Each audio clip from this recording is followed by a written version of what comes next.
listening to the Straight to Video podcast with Rob Lane.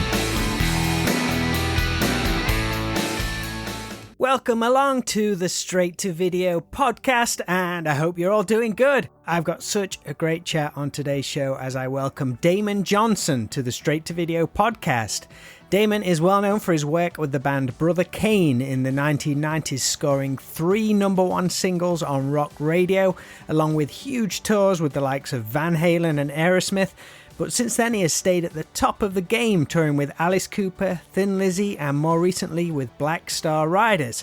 Right now though, his focus is on his new project, Damon Johnson and the Get Ready, who have a brand new album, Battle Lessons, which is released on February 19th through Double Dragon Records. But of course, this is the Straight to Video podcast, so I wanted to go right back to how it all started for Damon, and I'm so glad I did. It was wonderful to hear the passion and love he has for every part of his journey through rock and roll. From plugging in for the very first time with his garage band Renegade, getting the life-changing call from one of his favourite bands, Split the Dark, stadium rock shows and music videos with the band Witness, and then game-changing lessons in songwriting and guitar playing from the Delta Rebels. This all culminated in the formation of Brother Cane in the early 90s, which would finally see Damon get the recognition he'd been working so hard for up to that point. It's quite the journey, and it's a joy to hear him tell the story. I'm sure you'll all enjoy it, and be sure to check out the new album Battle Lessons. You can keep up to date at damonjohnson.com or through Facebook and Instagram at official Damon Johnson, or find him on Twitter at DamonJOfficial. This really was a great talk, and damn it, you'll hear we ran out of time before I could even discuss touring with Van Halen and working on the unreleased Damn Yankees album. Maybe next time, but for now, sit back and enjoy my straight to video talk with Damon Johnson.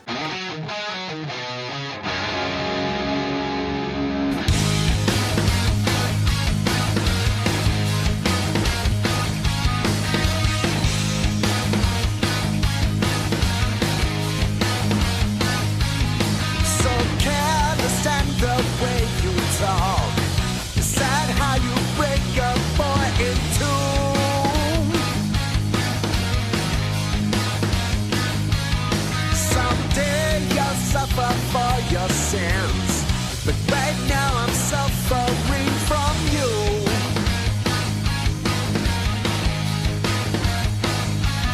When we were young, nothing to lose, we were invincible. Now take a look at you screaming like God, what have I done? How could I ever feel like you were the one? No battle lessons lost on me. Tomorrow can't come fast enough, we're through.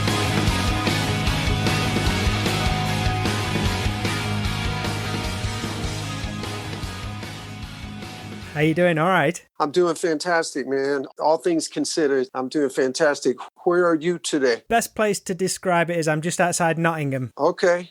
You'll find it interesting. I've spent a fair amount of time there. Rock City, right? That's right, yeah. Yeah, man. You know, Black Star Riders played there every tour. And a lot of times, Rob, if we had tour dates, particularly during festival season, if we were just doing festivals on the weekend and we had some days off in the middle, we would always stay in Nottingham. Oh, nice. Man, what is the name of that amazing Indian restaurant around the corner from Rock City? That is my favorite restaurant in all of the United Kingdom. Oh, wow. No contest, man. The food is so great. And those guys they're characters as well. So I love it. Every time I have friends come over, and most of my friends are into like the same kind of music as I'm into. And every time we walk past, I go like, I've got to show you this. I've got to show you this in this Indian restaurant, because there's like a danger 8x10 on the wall. I just think that's great.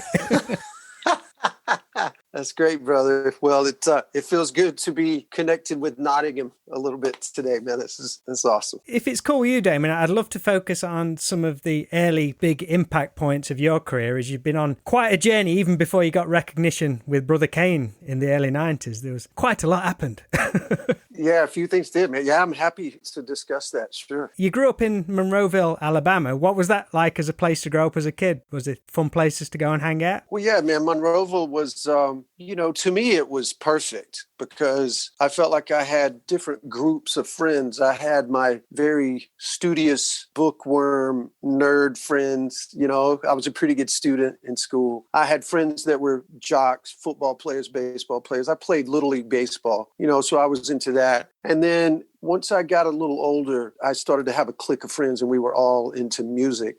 And no surprise, man, those are my favorite memories, is spending time with those guys. And we discovered all the bands together. We discovered Kiss together, Aerosmith, Van Halen, Thin Lizzy together. So it was really memorable, man. I have great recollections of that. And I lived in Monroeville all the way through the 9th grade in school. So that would have been, I guess I was 14 when... have I got my math right? Yeah, I think I was 14 when we moved to the northern part of the state. Monroeville was where you started playing guitar and, like you say, heavily getting into music. Was like rock music big at school, or was it just within your group of friends? I remember feeling like it was kind of everywhere. Those were the magical years, I feel, for rock music specifically. The Beatles had only been like 10 years previous, so that was still very recent. The Stones were the biggest band in the world. Led Zeppelin was still together and, making records. So I remember one time we were in marching band practice. That's what it was, Rob, because I played trombone in the marching band. That's the other thing I left out. We were at band practice and one of the guys in the marching band had a friend that pulled up in his car, like a Camaro, really cool car. And we were like, oh, let's go check that out. And he had an 8-track tape of the Lynyrd Skynyrd album, Second Helping. And, that's the one that had Sweet Home Alabama and Needle in the Spoon and the Ballad of Curtis Lowe. I mean, dude, you got to understand, those songs were they were ingrained in my DNA. It was the way religious, Christians are about gospel songs. That's the way that's, Lynyrd Skynyrd and so much of that classic rock was to me. So yeah, everyone in the school was into music, all of us, the nerds, the jocks, the marching band, we all loved it. What era of Kiss was it that you first got into? Oh, the very beginning, man. Right off the bat, I remember I had braces. I had braces on my teeth. And I used to be a real ball ache, Rob, when I would have to go to the orthodontist and get my teeth worked on. Like, I hated it. I would complain, and it drove my mom crazy. It drove the orthodontist crazy. And I remember she said one time, listen, if you'll be cool, we'll go to, it was a store called the TG&Y, and that's where they sold the records. She said, I'll take you over there. We'll get a record. Well, man, I already knew that Kiss Alive 1 was the thing because my buddy down the street had it. And, man, I wasn't so music savvy at that point that I understood about release dates and upcoming records. I wasn't in the flow of promotion yet. So we go to the store after the dentist appointment, Rob, and I'm going expecting to get Alive 1, which my buddy had down the street. Well, Destroyer had just come out. And there was that record cover, man, sitting on that rack. I mean, I remember it right now, brother. Technicolor, vivid memory. And, my mom went on through the store to get whatever she was getting. And I just stood there, man, holding that thing going. A pristine copy of Destroyer. What? It was like magic. It was like something that had dropped from another planet. So, yeah, man, very, very special memory right there. And that intro on the album is like the radio talking and it's reporting the crash. And you're sort of like, what the hell is going on? What is this? And then when that riff kicks in, man, and the band comes crashing in on Detroit Rock City. I mean, seriously, man, it was a game changer. It was a game changer for me. So all of that, it just, it fueled that thing that, I mean, you're the same way, man. It's the thing that grew in all of us. You get these little touch points where it's like, oh, that's amazing. That's amazing. And before you know it, man, it's all you care about. It's all you want to know about. It just consumes you. So did your parents like your music, or was it the stereotype? What's this noise? No, man, I was really lucky, Rob. Both my parents loved the popular music of the day. They both loved country music. My mom had sang in church her whole life from a little girl into college. She sang in the choir in college. My dad played a little guitar. So, I just remember there always being vinyl records he would buy from time to time and bring home. And a real diverse array, man. Everything from like Merle Haggard and Willie Nelson to kind of crooners, like Andy Williams and Perry Como and Engelbert Humperdinck. Just these huge songs, these massive arrangements. Massive songs, man. He bought a Carpenters record one time, and all those Burt Bacharach songs, man, were just, I knew they were special, but little did I realize, man, they'd be like some of the greatest songs ever written. So it's kind of like the Beatles in a way, just these like timeless, almost perfect melodies. I couldn't agree with you more, man. Well said. And, and I remember like he bought the Bee Gees live album way before Saturday Night Fever and any of the disco stuff, so I was very familiar with their early catalog. And obviously those were some great songs too. So yeah, I was lucky, man. My parents encouraged it. And, like when the Kiss thing started and, there was a comic book component to it, obviously, I can't remember my dad giving much consideration to the music of Kiss. Did you get to see Kiss live when you was really young? I didn't get to see them live until I had moved to that second town. That was an even smaller town, ironically, and that place was Geraldine. So I moved to Geraldine in 1979, and that following year, it was the first time I saw Kiss. And by that point, that was like the Dynasty tour. So I would have loved to have seen them during Destroyer, Rock and Roll Over, and Love Gun. But I finally got to see them, and it was everything I dreamt it would be. So your first guitar was a Fender Jazzmaster, right? Yeah, man. Wow. You've done your homework, brother. You started off pretty high end. Yeah, and I couldn't appreciate that fact at the time. I was really grateful to my uncle. My dad had a younger brother, lived in Monroeville at the time. And he was a really great guitar player, Rob, but mostly on acoustic. He would just sit and sing songs and croon, and really a natural talent. And I got to give him some real credit, I think, in my development, because I got to see it up close. I could sit and watch this guy, his fingers, and go, wow. Was he the cool uncle? Oh, yeah, man. Well, I wouldn't call him cool. Like, he had some issues, but I think inside that was sort of where he found, no pun intended, his voice. He was very comfortable sitting in front of 10 people, and he would just sing at the top of his voice. Man, he had a great voice. Anyway, he's the one that gifted me that Fender Jazzmaster. And, again, the other fantastic accident that I couldn't appreciate enough then too, Rob, was that guitar had been played a lot. It was set up great. The action on the strings was easy to play. And the guitar I had borrowed from my friend before that, man, it was like playing barbed wire. It was so hard to play. So when that Jazzmaster showed up, man, I was off to the races. It was so easy to play. Did it kind of come naturally, or you was just kind of enjoying it so much and you'd spend so much time practicing? Yeah, I mean, you'll find this interesting. One of my projects over the pandemic this last year, back in the summer, is I went through all these cassette tapes. I have cassette tapes for my whole life, Rob. And I realized, like, man, I need to back these up, So I plugged a cassette deck into my Pro Tools, my computer. Hours and hours and hours, man, just hitting play and setting the record levels. And then I would walk off and then maybe come back and listen a little bit to what I had. But I found a tape of that band, that first junior high school band. And, man, we were terrible. I mean, everyone was terrible in junior high school, but, you could hear the little seeds of my ear developing and my playing coming along. And, one of the first songs we ever learned to play was Taking Care of Business by Bachman Turner Overdrive, who I love. I love that band. I love their whole catalog to this day. But, that song was really simple. 3 chords, the entire song, man, it never changed off those chords. So I was the one that played the solo, and I was so new and unaware and undeveloped that, Rob, I played the whole solo on one string. Like, I just moved it up and... That's fair enough. That's fair enough. Got the job done. Yeah, it got the job done. So thank goodness it was shortly after that, someone, an older neighbor, said, hey, man, look, you got to play it all right here. Just keep your hand in one spot. And I was like, oh, okay. Was you all in tune on those first rehearsals? Barely. Was this the band Renegade? Is that the name of the band? Yeah, man, that was Renegade. Great first band name. I thought so. I stand by that to this day. I completely back that. How was the logo? I can't remember that we even got that far into it. We would write it out on our notebooks, in school. And I think one of the guys, maybe it was our bass player, Mac. Mac was the coolest guy in the band. His parents were cool, and he had all the posters on his wall. The girls all loved Mac. So he was Mr. Cool. And I think maybe his sister had drawn something. I seem to recall him having that hanging on the wall. But, we totally got that from the Styx song, Renegade. Man, we had a pretty good little repertoire of songs like Sweet Home Alabama, Cat Scratch Fever, Ted Nugent, Taking Care of Business, Feel Like Making Love by Bad Company. Wow, we struggled with that one. That one did not sound good.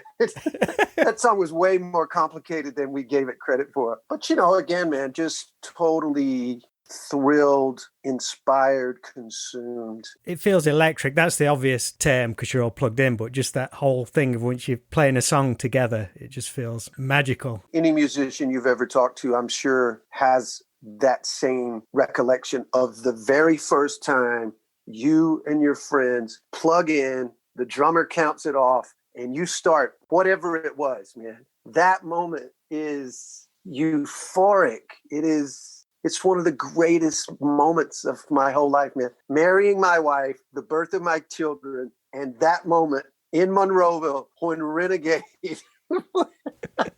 played their first song. How long did it take for you all to get like a little bit of a catalogue of material together and do a show? I don't feel like it took us very long because again, man, it's all we did, off to school, home from school, straight to Mac's house in his basement, and I remember, we would call it practice. We're going to practice. And, every practice someone would bring, the drummer would bring a different cymbal that he had gotten or another tom-tom or I remember Troy, the other guitar player who I keep in touch with to this day, man. And he was a little further down the path with his playing, man. He was so good. And he would show up with like a pedal, some foot pedal, like, wow, what is that? Plug that in, dude. Wow, that's killer.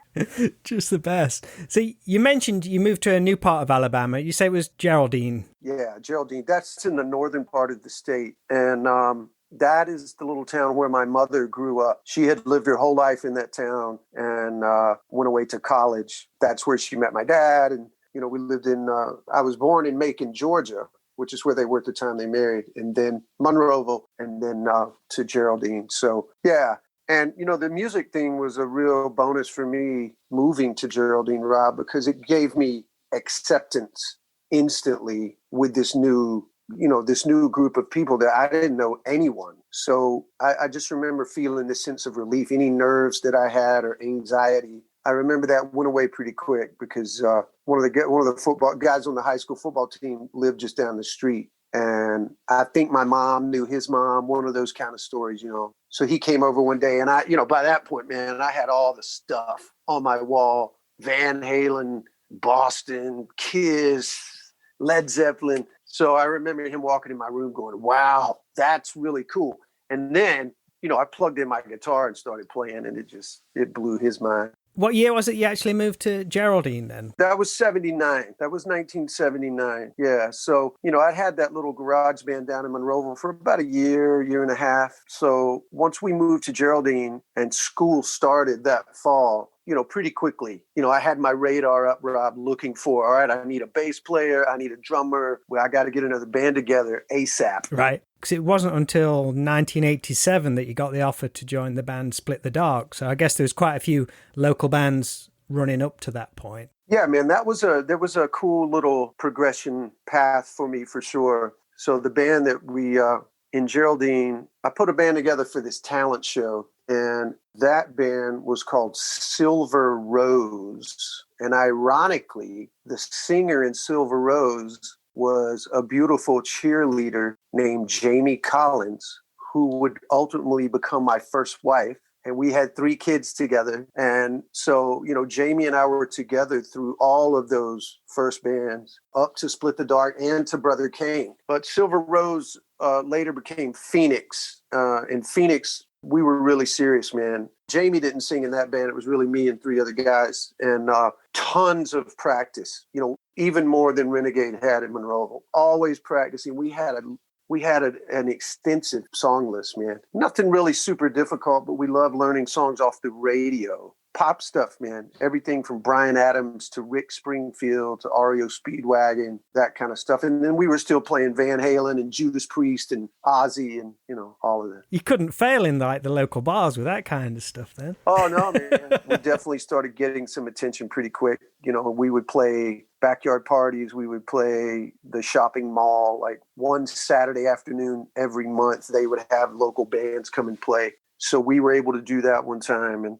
again, man, really great memories of that time period because, my playing was really taking off, man. Who was you looking up to? Because obviously you mentioned Van Halen a few times. Yeah, Eddie Van Halen for sure. All of the Thin Lizzy guitarists, Scott Gorham, Brian Robertson, Gary Moore. The band was still together at that time. Stevie Ray Vaughan was a real big event for me because I remember that two gigantic guitarists arrived sort of at the same time. One was Stevie Ray Vaughan and the other was Yngwie Malmsteen. And, when you first heard Yngwie, it was as mind-blowing, really, as when you heard Van Halen the first time. You're just like, wow, what?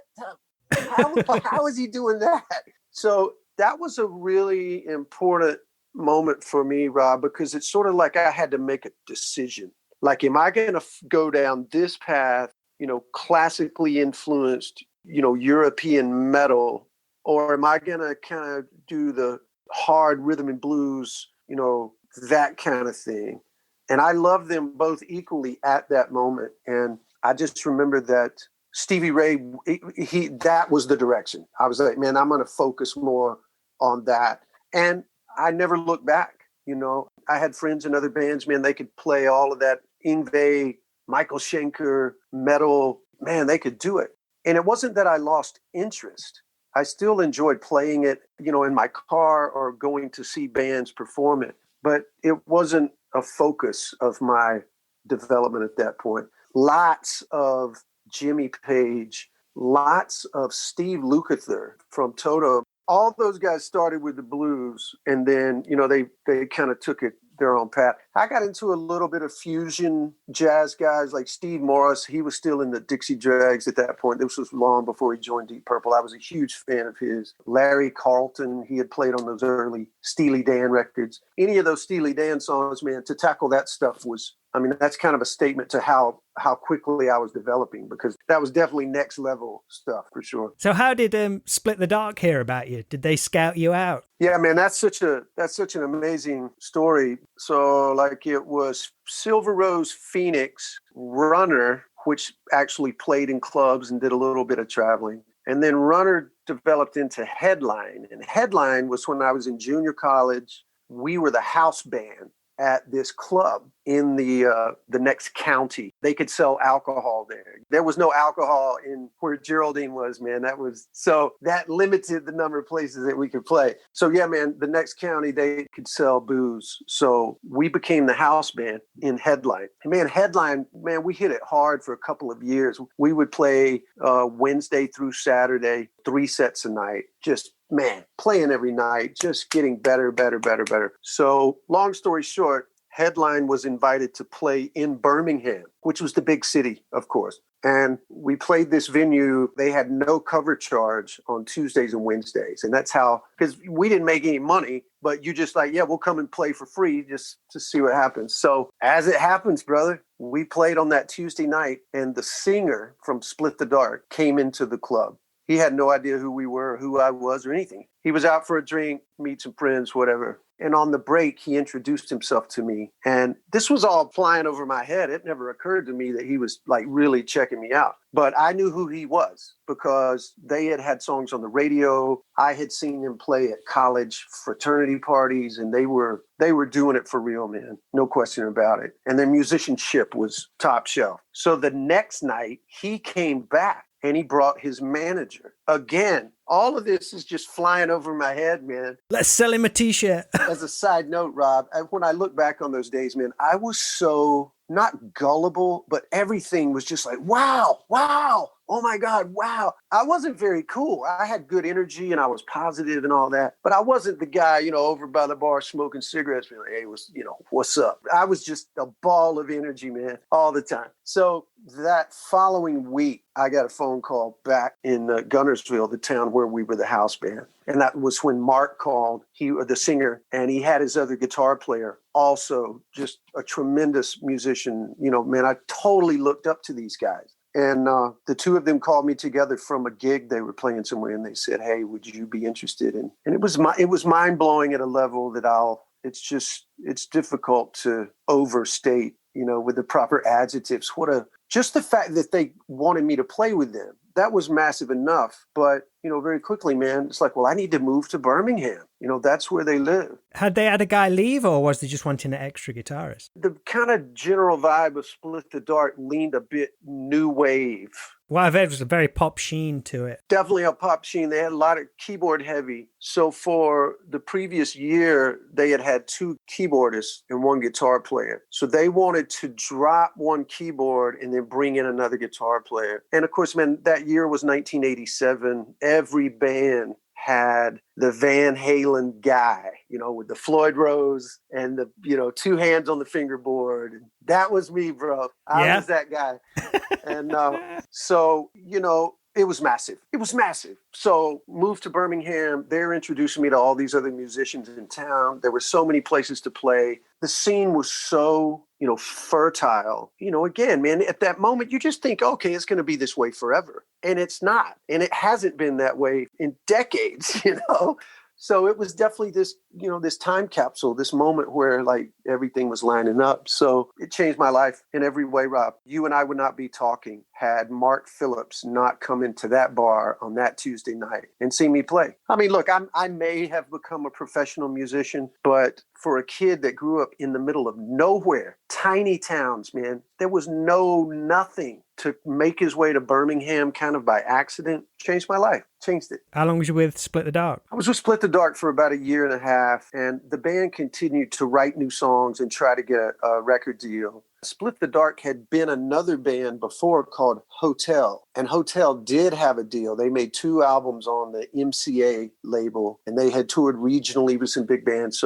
But when that band lost its deal, that's when they shifted into Split the Dark and got a little more new wave and changed the sound up and the vibe of the band. So yeah, about a year and a half, I was in Split the Dark. And then, that was when I got the attention of the band Witness. They already had an album, right, though? They had an album in the can. They had recorded it, and they were preparing to release it. And they needed a band to tour, to be in the photo, be in the video. So you're in the video then? I couldn't tell because the YouTube clip, it's like a really old rip of whatever it was. Like, is that Damon? I'm not sure. Yeah. I'm the guy with the really bad body wave in his hair. Trying desperately to look like Edward Van Halen, but not pulling it off. Was that your first video making experience? Oh, yeah. Yeah? Without a doubt. The very first. But it was pretty incredible because the guy that managed us managed some bigger bands, and he got us on this one big outdoor festival, Rob, at Fulton County Stadium in Atlanta, Georgia, where the Braves played baseball. Friggin' stadium. A stadium, dude. We opened for Lynyrd Skynyrd, Loverboy, and the Georgia Satellites on that day. So we were smart enough to go, well, we have to get video of this. So if you ever happen upon that video again on YouTube, you'll see some shots where there's this big outdoor crowd. That was that Lynyrd Skynyrd show. This is our Paradise City video. Totally, brother. Totally. We were the precursor to the Paradise City video right there. How was the actual show for you stepping out on that stage? It was special. It was very, very special. It was the stuff you dream of. I just remember looking out over that giant field and, we went on first and nobody knew who we were. So the place wasn't filled up by any means. It was in your head. Oh, it totally was, man. And, Witness was based out of Atlanta. So there was like that kind of local band does good energy from, I remember the guy from the radio station introduced us and, one of those things like, oh, you're going to be hearing about these guys. They got a new song. And Headbangers Ball on MTV. Yeah, it was killer. It was great. You've mentioned you had kind of, let's call it an awakening moment as a guitarist when you auditioned for the band The Delta Rebels and seeing Eddie Shaver's guitar playing. You were like a big gear and effects guy prior to that audition, right? Yeah, brother. Again, thank you. Thank you for doing your homework, man. Did that kind of drop a spotlight on you playing and what you wanted to do from that point? Yeah, that was pivotal moment, pretty much at the same level that, being asked to join Split the Dark was. Crossing paths with Eddie Shaver. Two big things that happened in the Delta Rebels was playing in the band with Eddie, and the lead singer in that band, his name is R.T. Scott. R.T. was a proper songwriter, total character, man, a rock star in his own way, but obsessed with songwriting. Deep catalog, Rob, multi-genre. I mean, he looked like a biker. He lived like a biker, on drugs, like he was rough and ready, man. But he loved David Bowie. He loved those Burt Bacharach Carpenter songs. So he was the first guy to ever say to me, hey, you have to start writing songs. You can't just be a guitar player, because if you do, you're going to be very limited to the things you can accomplish. You need as many skills as you can get, man. He goes, you play great, you look great, you got the right attitude, you work hard. You've got to start writing songs. So RT got me started writing songs, and Eddie Shaver, he influenced me, with one note to, I put that Floyd Rose underneath the bed, Rob, and I don't think I've taken it back out since. All I need is a little bit of distortion plug in, and that's it. That's all I need. Yeah, that's what he did, man. Of course, he was gifted at a level that even we couldn't fully appreciate at that time. As you may be aware, sadly, we lost Eddie in 2000. But whenever I meet people from, he was from Texas, his dad, Billy Joe Shaver, a legend, a legendary songwriter. Whenever I mention Eddie's name in the music clique, for people that knew who he was, their eyes get big and they're like, oh my God, man, that was like one of the best guitar players I ever heard in my life. And I'm like, yeah, I got to be in a band with him. I got schooled by him. Totally schooled, man. It was a scene right out of, Crossroads with Ralph Macchio and Steve Vai. The difference was I was dressed like Steve Vai and Eddie was playing like Ralph Macchio, the proper blues, man. And he shut me down, brother, quickly.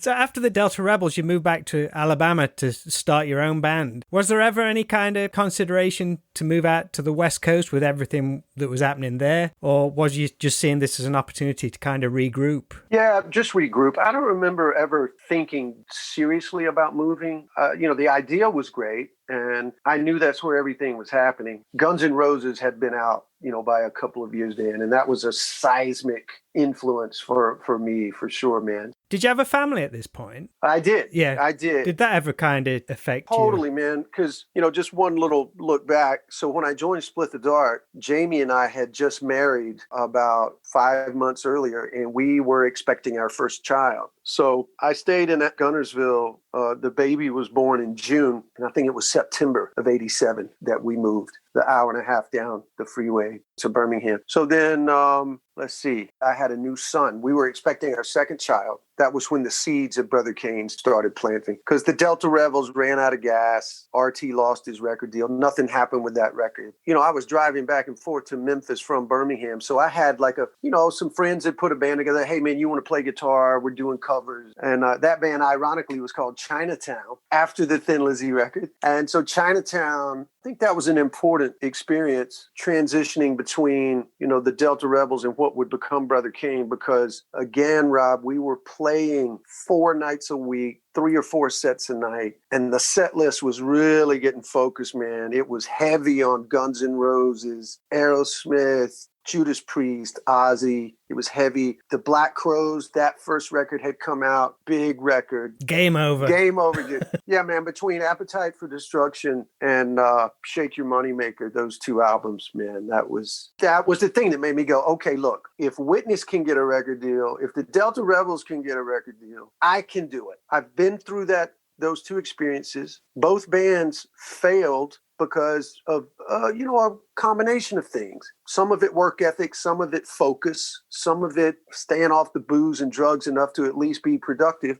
I had checked all those boxes. So the another very important person in that moment, Rob, was, again, the manager from Split the Dark. Remember, I said the singer came back the second night and brought his manager. Well, that manager's name is Conrad Rayfield. And Conrad really had taken a shine to me. He just thought I was, special talent, great attitude, hardworking. He believed in me. And so as I was playing in the bars with Chinatown and playing those covers, I took a meeting with Conrad and I said, hey, he's like, what are you thinking? Where are you going? I said, man, I want to put a band together. I want to find a singer. He and I'll write all the songs and let's see what we can do. And man, he didn't blink. He said, all right, let's do it. And before you know it, he had a manager friend that had a singer and he got the two of us together and we kind of started with that. And, man, there was always stuff going on in the background, between my personal life and, work, playing bars to, make a living and stuff like that. But as far as in my head, bro, there was a single focus, like, we're doing this. Whatever it takes, however I can get there, I'm going to do it. And Conrad was priceless. How was the songwriting going at this point then? Once you decided to focus on it, did that come pretty naturally? At that point, I was just writing riffs and arrangements, working up things with the band, and the singer, would come in and he would just start singing over it. I wasn't to the point that I was thinking much at all about lyrics and vocal melodies, but the experience in the Delta Rebels had been really valuable. So my confidence was developing as far as I wasn't inhibited to just play anything. Hey man, here's this thing, check it out, and get the drummer to, and I had a little drum machine at home and I would start making little rough tapes. And that's how, we wrote those first songs with that band. By the way, that band was called Child. Child was the band between Chinatown and Brother Kane. That was the band that I made the demos with. We found a music attorney that brought in some labels and, that's kind of got the ball rolling for sure. And who was it who suggested that you take over the frontman role? Well, man, I try to give you edited versions to this stuff, man, because it's such a crazy journey, and there's so many really important things that happen. Let's just say you decided to be the front man. Yeah, I could just say that. Oh, I just said, screw it, man. You're fired. Let me sing. But no, Child showcased for several labels, easily over a dozen labels, Rob. And the feedback was one of two things. They either said, I'm not sure about the singer, or they said, I don't like the singer. So, my manager and I, we could tell pretty quickly, like, man, this is not going to happen. So we did one final showcase for Virgin Records. And that guy came and saw us play with that other singer. And when the show was over, he said some nice things and he left with my manager, Conrad. So we stayed at the club and finished off our show. Well, when the show was over, we're tearing down. The bartender says, hey, Damon, you got a phone call. And I walked over and it was Conrad. Man, this is like 1 o'clock, 2 o'clock in the morning. He said, hey, man, this is what you're going to do. You're going to go to the hotel, get a little sleep. I need you to get up at 5:30, drive back to Birmingham, which was like 2 hours. He said, we're going to have breakfast with this A&R guy from Virgin. He wants to sign you to a development deal, and he wants to help you find a singer. Wow. Conrad had your back, man. Conrad had my back. He does to this day, man. I mean, he doesn't manage me anymore, but he's one of my dearest friends and a confidant. I still send him demos and new songs. He's thrilled with the new record, by the way. He's like, damn, man, you've done it. This is it. So we spent about 6 months, Rob. We tried out some other singers. We even brought a guy in from Los Angeles. We brought a guy down from the East Coast. And again, man, my work ethic was relentless. Guy shows up, says, let's write. Man, we'd write 10 songs. I would just start hitting this guy with riffs and let's go. So that band was, again, playing the clubs in Birmingham, man. So many places to play, playing some covers, playing some of the original stuff. The guy from the record label came to town one weekend to hang out with us and check our progress. I just happened to get up to the mic and sing 2 or 3 cover songs to give the singer a break. And when he heard me sing, he said, listen, this is what's happening. You're going to give this a shot. We're going in the studio tomorrow. I want to hear what you sound like. And I fought it, man. I didn't want to do it. I just wanted to be a guitar player. I wanted to be Slash. I wanted to be Mark Ford from the Black Crowes. And he said, look, man, we're out of time. I'm out of money. I can't get any more money from the label to make any more demos. So that's what we did, man. Over the next couple of days, I sang some of the demos, and, you know, between Aaron, the A&R guy, Aaron Jacobus, another big figure in my life, Aaron Conrad, and my bass player, Glenn Maxey, who was the bass player on the first Brother Kane record. Glenn was the one. He said, dude, you have to do this. Nice. He goes, not because it's a sink or swim thing. He goes, I just think you're a great singer, and you don't sound like anybody else because you don't have any influences. You know, I wasn't trying to mimic, you know, Freddie Mercury or Rod Stewart in the bars like everyone else was. You're just being yourself. Yeah. Because I was going to say, once you kind of took that role, did it kind of feel fairly natural, or did you feel did you develop a different persona? Because some early clips have kind of got a cool young Tom Petty kind of vibe. Well, that's a tremendous compliment, brother. That's a huge compliment. And Tom was definitely an influence. We had covered Breakdown and American Girl in the clubs, but it took some work. You know, again, Conrad played a big role, Rob.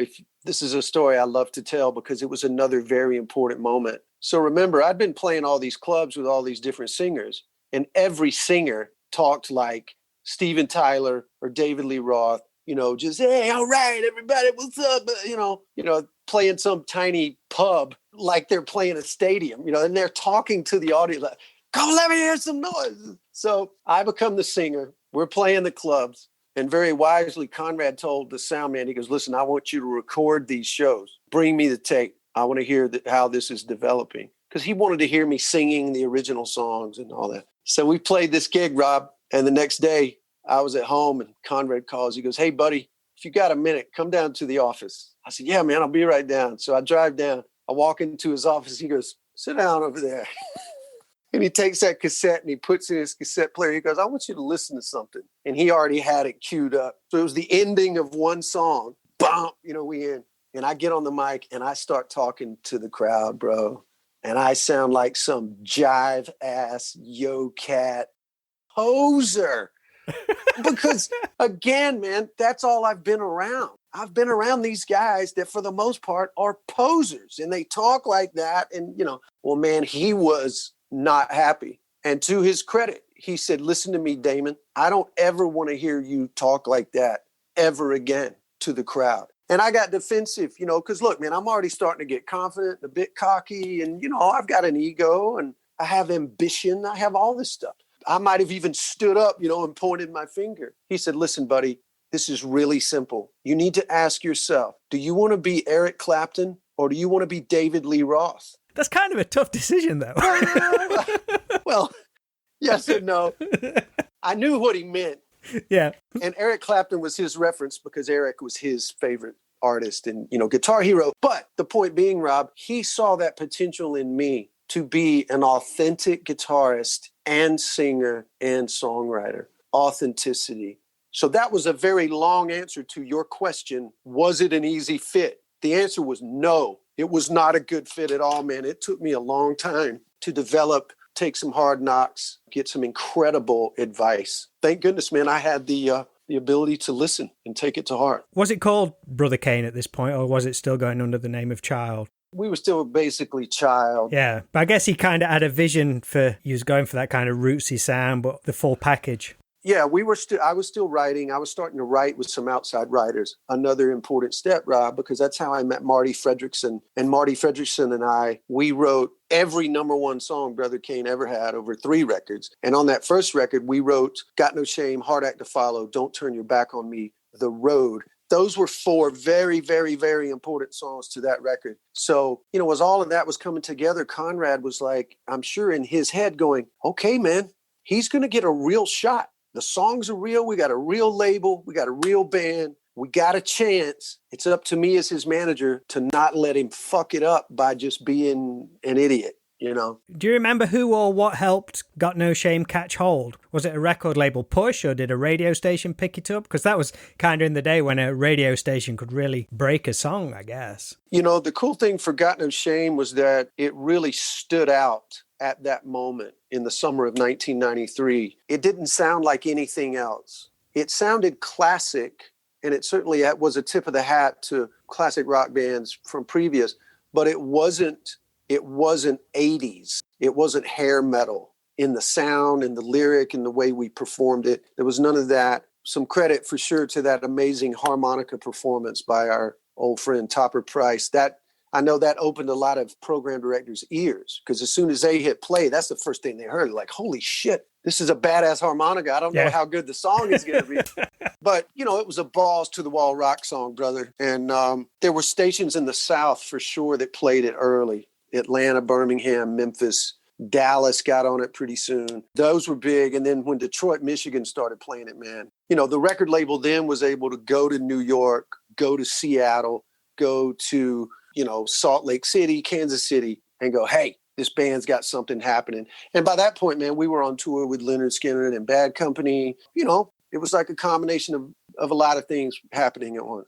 Where was your head at this time? After doing all these bands, was you so close, and now finally you're getting this real momentum of basically something you've created as well? That must have felt amazing. It felt amazing, brother. Looking back, I mean, I definitely had a sense of just trying to keep up. You know, it was a lot of work for me specifically because I was singing now. There's a cardiovascular component to that, man, you know, and when you're singing 5 nights a week, it's rough. I'm not even able to go out with the guys and hit the bag. And I mean, I did a little of that, but it was clear, man, that I had to take care of myself just so we could keep going. You weren't going to screw it up after all this time. You probably knew that in your head. It's like, well, I certainly didn't want to. I took the responsibility fairly seriously. And again, man, we had a lot of good things come our way, a lot of good breaks, but there were many people along the way that they took a real interest in us. They wanted to help us. They could tell we were good guys. We always said thank you. We always showed up early. We were working hard. The label saw that. Radio saw that. Other bands, promoters, they all saw that. So there was really good, positive energy starting to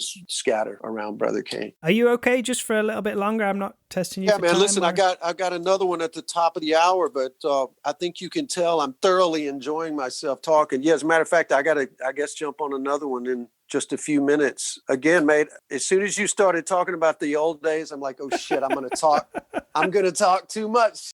I wanted to get into a Van Halen discussion, man. It's Eddie's birthday today. Oh, I know, man. Happy birthday, Eddie Van Halen.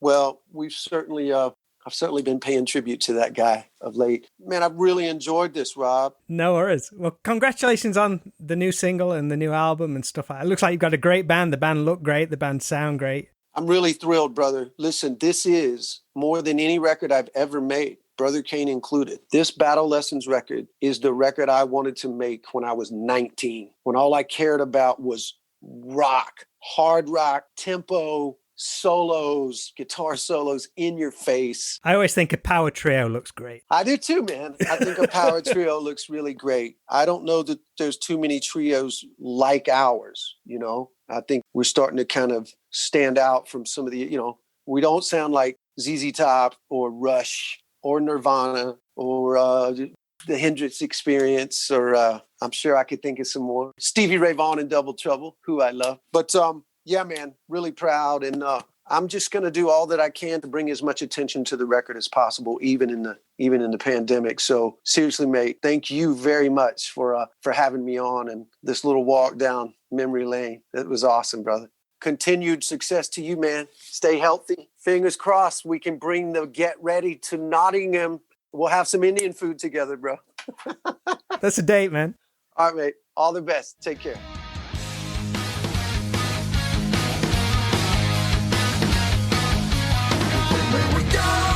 Nothing to lose. We were invincible. Now take a look at you, screaming like God. What have I done? How could I ever feel like you were the one when we were young? Nothing to lose. We were invincible. Now take a look at you, screaming like God. What have I done? Oh!